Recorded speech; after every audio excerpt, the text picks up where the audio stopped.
उत्तर प्रदेश सन 2022 के चुनाव के बाद बीजेपी के जीतने के बाद जो इस समय सोशल साइट्स पे या समाज में जो ट्रेंड कर रहा है वो द कश्मीर फाइल्स, उसको लेकर वाद विवाद दोनों चल रहे हैं।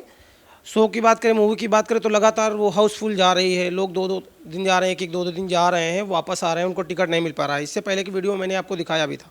उसी कड़ी में हम आज उन्नाव से भाजपा नेता शशांक शेखर जी से बात करेंगे। वो द कश्मीरी फाइल्स देखे हैं और उन्होंने मूवी देखने के बाद जो डिसाइड किया है कि जो भी व्यक्ति पैसे के अभाव में नहीं देख पा रहा और उसकी इच्छा है वो देखना चाहता है तो वो उनके कार्यालय पे जाकर टिकट ले सकता है। ऐसी उन्होंने सोशल साइट्स पे अपने अकाउंट्स पे पोस्ट की थी।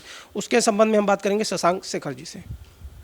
आप बताइए, आपने मूवी देखी, मूवी देखने के बाद आपको ऐसा लगा कि हमको और लोगों को दिखाना चाहिए, ऐसा क्या था उसमें? विवेक अग्निहोत्री जी की पहले एक मूवी आई थी द ताशकंद फाइल्स। बहुत लोगों ने शायद वो ना देखी हो, पर जब मैंने वो देखी थी तो उसमें जो भारत के इतिहास के साथ छेड़छाड़ हुआ, उसमें जो हम लोगों को जो पढ़ाया गया वो सिर्फ किसी एक पर्टिकुलर सब्जेक्ट को लेके ही पढ़ाया गया। हम लोग को ये नहीं बताया गया कि उस पर्टिकुलर पीरियड से पहले हमारे भारत देश की क्या स्थिति थी, भारत देश में क्या हमारा कल्चर था। भारत देश इसलिए जाना जाता है क्योंकि यहाँ का जो कल्चरल हेरिटेज वो बहुत रिच है, तभी दूसरे देशों से लोग यहाँ पे आके उन्होंने इन्वेड किया, यहाँ पर राज किया। तो जो सिर्फ उतना कार्यकाल उन्होंने दिखाया, उससे पहले हमारा भारत देश क्या था, उसके बाद हमारा भारत देश क्या हुआ, ये किसी ने, मुझे लगता है कि किसी भी माध्यम से बताने की कोशिश नहीं की।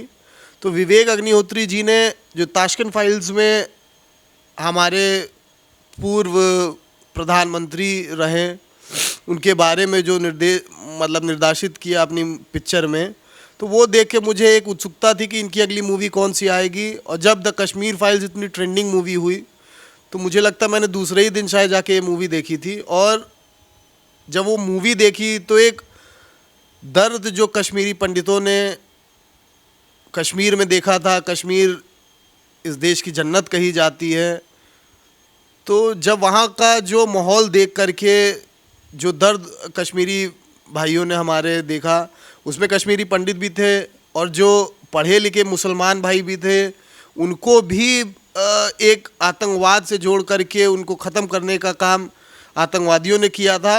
तो ये पिक्चर सिर्फ ये नहीं दिखाती कि कश्मीरी पंडितों के साथ क्या हुआ, वहाँ पे जो लोग भी मान लीजिए मुस्लिम थे, सिख थे, दलित थे, उनके साथ जो भी पढ़ लिख करके एक अच्छी सोच रखने वाला इंसान था, उसके ऊपर हुए अत्याचार को उन्होंने दिखाया है। उसको आप जो है यही सब आम जनमानस तक पहुंचाना चाहते हैं उन्नाव के? मैं बिल्कुल चाहता हूँ। ये कोई ऐसी मूवी नहीं है कि किसी भी एक रिलीजन को वो डिमोट कर रही है या वो किसी भी रिलीजन का अपमान कर रही है। वो आतंकवाद को अपमान कर रही है। आतंकवाद से जो बुराइयाँ इस देश में फैली हुई, आतंकवाद से जो डर बना हुआ है, वो उसको दिखाने का पिक्चर उस काम में किया। तो मैं ज़रूर चाहता हूँ कि हमारे हिंदू भाइयों के साथ मुस्लिम भाई भी देखें, क्योंकि उसमें उनके ऊपर भी अत्याचार हुआ है। उन लोगों के साथ भी जो पढ़े लिखे शोषित लोग थे, जो मुस्लिम भाई भी थे, उनके बारे में उनके ऊपर जो अत्याचार हुआ है वो भी, क्योंकि उस मूवी में ये दिखाया गया था कि जो लोग भी कश्मीरी पंडितों, क्योंकि जब हमारा कोई घर होता है, अगर हमें हमारे घर से कोई निकालेगा तो उस पर दुख ज़रूर होता है। तो आप अगर हमारे मित्र बन जाते हैं, आपका कोई भी धर्म हो, आपका कोई भी रिलीजन हो, मुझे लगता है आप अपना मित्र धर्म पहले निभाएंगे कि मेरे बगल का है, मेरे साथ पढ़ा बड़ा है। तो मैं यही चाहता हूँ कि जो उन्होंने अपनी मूवी में दिखाने का एक संदेश दिया है, तो सभी हमारे भाई जा कर के देखें। इसीलिए मैंने एक पोस्ट डाली थी कि उन्नाव में जितने भी नौजवान लोग हैं, जितने भी बुज़ुर्ग हैं, जो नहीं भी जा पा रहे हैं, उसके लिए भी हम लोगों ने आगे उचित व्यवस्था की है कि जब ये मूवी OTT पे या ऑनलाइन कभी भी आती है तो हम लोग इसको दिखाने का, बुज़ुर्गों में शहर में एक बड़े हमारे निराला प्रेक्षागृह है, उसमें दिखाने के लिए पूरी व्यवस्था करने का पूरा प्रबंध किया जाएगा, ताकि जो लोग कानपुर जाकर के, क्योंकि उन्नाव में दुर्भाग्यपूर्ण कोई ऐसा पिक्चर हॉल नहीं है जिसमें ये मूवी दिखाई जा रही है। तो पहले तो मैं ये चाहूँगा आपके चैनल के माध्यम से कि उन्नाव में द कश्मीर फाइल्स को किसी भी थिएटर में लगाएं, ताकि लोग जो दूर दूर जा रहे हैं, जैसे हम लोग जो लोग देखना चाहते हैं उनके लिए कानपुर में व्यवस्था करवा रहे हैं, लखनऊ में व्यवस्था करा रहे हैं। तो मैं ये चाहूँगा कि पहले तो कोई भी थिएटर जो उन्नाव में हैं वो आपके चैनल के माध्यम से मेरी ये गुहार है कि वो वहाँ पे लगाएं द कश्मीर फाइल्स, ताकि जो उन्नाव की जनता है वो उन्नाव में ही देख ले द कश्मीर फाइल्स। पोस्ट डालने के बाद आज या कल में कितने लोगों ने आपसे संपर्क किया जिनको आपने अभी मूवी दिखवाई? मैंने परसों ये पोस्ट डाली थी शाम को, मूवी देखने के करीब 2 से 3 घंटे बाद, और परसों के बाद से कल 210 लोग करीब पिक्चर देख चुके हैं। आज की बात करेंगे, आज 270 लोगों की टिकट बुक हो चुकी है ऑलरेडी, और अब जो भी आ रहे हैं, क्योंकि पिक्चर हॉल में भी सीमित वो है, और हम लोग एकदम से किसी को ये वादा नहीं कर सकते कि हमारे पास टिकट रखी है या पिक्चर हॉल में ये, क्योंकि आप सब जानते हैं कि पिक्चर जब रिलीज़ हुई थी तो कितने कम शो इस पिक्चर को मिले थे, और आज की डेट में मुझे लगता है कि लगभग जितने भी ऑडियंस हैं उन सब में ये पिक्चर चल रही है, और सारी पिक्चरें बड़े बड़े सुपरस्टारों की पिक्चरें के शो कम करके इस कश्मीर फाइल्स को इतना प्रमोट किया जा रहा है। वो आम जनता है जो इस पिक्चर को प्रमोट कर रही है। काफ़ी बड़े बड़े दिग्गजों ने इसे प्रमोट करने से, अपने चैनलों पे, अपने शो पे प्रमोट करने से शायद मना कर दिया था, क्योंकि उन्हें कहीं ना कहीं डर लगता है कि उनका करियर कहीं ख़त्म ना हो जाए जो बॉलीवुड में चल रहा है। तो मैं बहुत बहुत शुक्रगुजार हूँ इस जनता का, इस आवाम का, कि वो लोग सब लोग जो इस फिल्म को खुद से प्रमोट कर रहे हैं, हमारे आदरणीय प्रधानमंत्री जी का, जिन्होंने निर्माता से मिलने का समय दिया उनको, और मुझे पूर्ण विश्वास है जल्द से जल्द वो भी शायद ये मूवी देख चुके होंगे या देखेंगे। कई प्रदेशों में इसको टैक्स फ्री किया गया। यूपी के जो कार्यवाहक मुख्यमंत्री हैं योगी आदित्यनाथ जी, उन्होंने भी आज नोटिफिकेशन शायद जारी हो गया है कि यहाँ पे भी टैक्स फ्री किया गया है। तो इसके बारे में आप क्या कहना चाहिए? जैसे कि मुझे कल ज्ञात हुआ कि आदरणीय मुख्यमंत्री जी ने, जब वो दिल्ली से लौटे हैं तो शायद उसके बाद उन्होंने टैक्स फ्री किया है।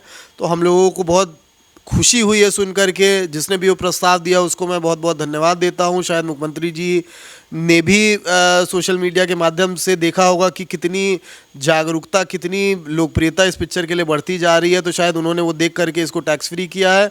और मैं सभी यूपी वालों से चाहूँगा, पूरे देश से ये चाहूँगा कि ये पिक्चर ज़रूर देखें। अपने इतिहास के बारे में आपको जो चीज़ हम लोगों को दबाया गया है, जिस चीज़ को हम लोग को कभी आज तक दिखाया नहीं गया है, तो उस डर को जब आज की जनता, आज के निर्माता दिखाने की कोशिश कर रहे हैं, तो ऐसे निर्माताओं को मुझे लगता है प्रमोट करना चाहिए, जो आगे भी इस देश में जितना भी पहले बीत चुका है, जो हम लोगों को कभी पढ़ाया नहीं गया, हम लोगों को कभी दिखाया नहीं गया, वो दिखाने का अगर वो लोग काम करें तो मैं उसके लिए उनको बहुत बहुत धन्यवाद देता हूँ। द कश्मीर फाइल की बात करें तो कांग्रेस के एक ट्विटर हैंडल से प्रदेश से जारी हुआ कि हिंदू तो 400 ही मरे थे, 15,000 से ज़्यादा मुस्लिम मर गए। वो वही धार्मिक मजहबी राजनीतिकरण कर रहे हैं, उसके बारे में? देखिए, आप सब जानते हैं कि अब तो उत्तर प्रदेश के चुनाव भी ख़त्म हो गए। मुझे नहीं लगता है कि आगे 2-4 महीने में कोई भी चुनाव आने वाले हैं। तो इसको इस चीज़ से जोड़ना, अगर भारतीय जनता पार्टी ये चाहती है, अगर भारतीय जनता पार्टी द्वारा ही कुछ ऐसा इस पिक्चर के लिए कोई भी वो होता, तो मुझे लगता है शायद वो चुनाव से पहले करके हम लोग इस पे जातिगत राजनीति या कोई भी इसको जातिगत से जोड़ने वाला नाम दे सकता था। चुनाव के बाद जब रिज़ल्ट आ गया है भारतीय जनता पार्टी की उत्तर प्रदेश में पूर्ण बहुमत से, और भी 4 राज्यों में, उत्तर प्रदेश के अलावा भी 4 राज्यों में सरकार बनी है, तो मुझे नहीं लगता है कि इसको जातिगत से जोड़ने का काम किया जाए। कई पिक्चरें ऐसी आती है वो एंटरटेनमेंट के लिए होती हैं। अगर कोई भी पिक्चर अगर उनको लगता है कि जातिगत से जोड़ी जा रही है, तो मैं भी चाहता हूं कि वो लोग भी जाएं और इसको एज अ एंटरटेनमेंट की तरह उसे इस पिक्चर को देखें, और फिर सोचें कि क्या उनकी टिप्पणी है। क्योंकि जब हम कई ऐसी पिक्चरें रिलीज़ हुई है जिनका कोई आधार नहीं होता, वो देखने जब चले जाते हैं और वो पिक्चरें 100-100, 200 करोड़ कमाती हैं, तो मुझे लगता है अगर देश के बारे में कोई कुछ भी बताने की कोशिश कर रहा है, तो अगर किसी का भी माइंड वॉश हो चुका है, तो मैं चाहता हूँ कि एक बार वो देखे और उसके बाद निर्णय ले कि हमारे साथ हम लोगों को क्या नहीं बताया गया है, क्या हम लोगों को जानना चाहिए अपने इस देश के बारे में, क्या क्या चीज़ें हमें पढ़ाई गई हैं, क्या क्या चीज़ें हमें नहीं पढ़ाई गई हैं, उसके बारे में हम लोग को ज़रूर जानना चाहिए। जो आप दिखा रहे हैं उन्नाव जनपद वासियों को, क्या कोई आंकड़ा ऐसा सेट किया है कि इतने लोगों को टारगेट किया है कि इतने लोग कम से कम हम दिखाएंगे इसे?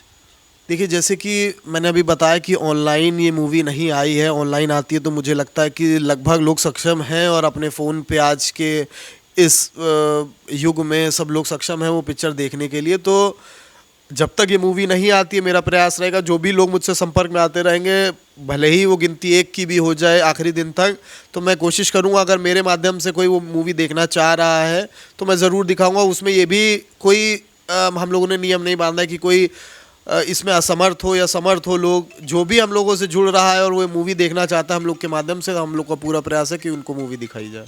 वापस अगर उन्नाव जनपद में बात करें तो आपकी माताजी वहाँ से जिला पंचायत अध्यक्ष हैं। विकास का जो नज़रिया है, आप युवा हैं, युवा में उन्नाव जनपद की बात करें, लखनऊ में आपका काफ़ी क्रेज है, युवाओं में देखने को मिलता है।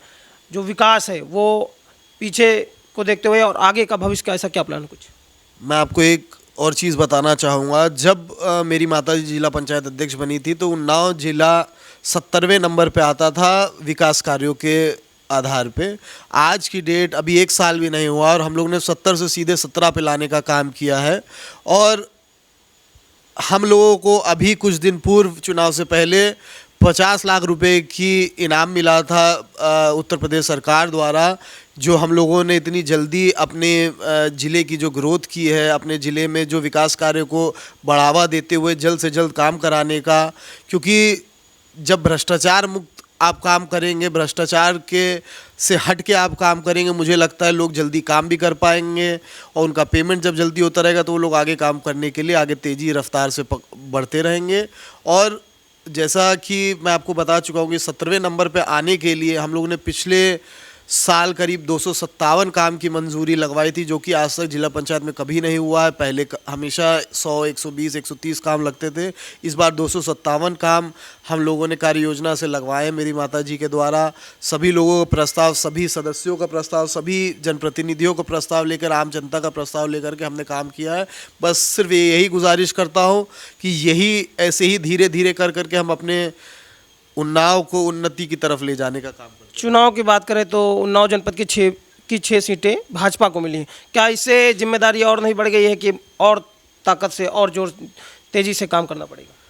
आपके चैनल के माध्यम से एक बार पुनः हमारे सारे 6 के 6 विधायकों को बहुत बहुत बधाई देता हूं कि आदरणीय प्रधानमंत्री नरेंद्र मोदी जी, आदरणीय मुख्यमंत्री योगी आदित्यनाथ जी के जो विकास, सबका साथ सबका विकास का जो संकल्प था उसको पूरा करने के लिए उन 6 लोगों ने मेहनत की है।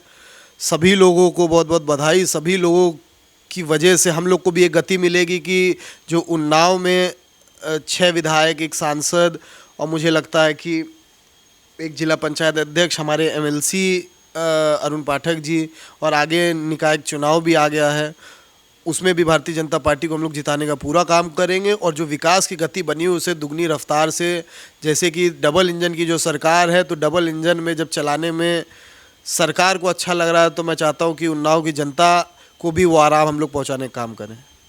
धन्यवाद।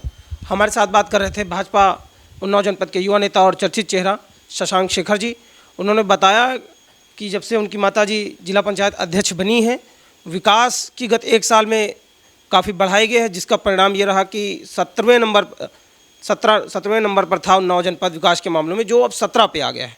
उनका कहना है कि 6 सीटें भाजपा से जो भी मिली हैं और सांसद जी भी हमारे भाजपा से ये हैं, तो हम जो ये जिम्मेदारी जनता ने हमको दी है इसको बाखूबी निभाएंगे और तेज़ी के साथ धरातल पर विकास का कार्य करेंगे। वीडियो जर्नलिस्ट पीयूष पांडे के साथ प्रशांत वाजपेयी, लखनऊ।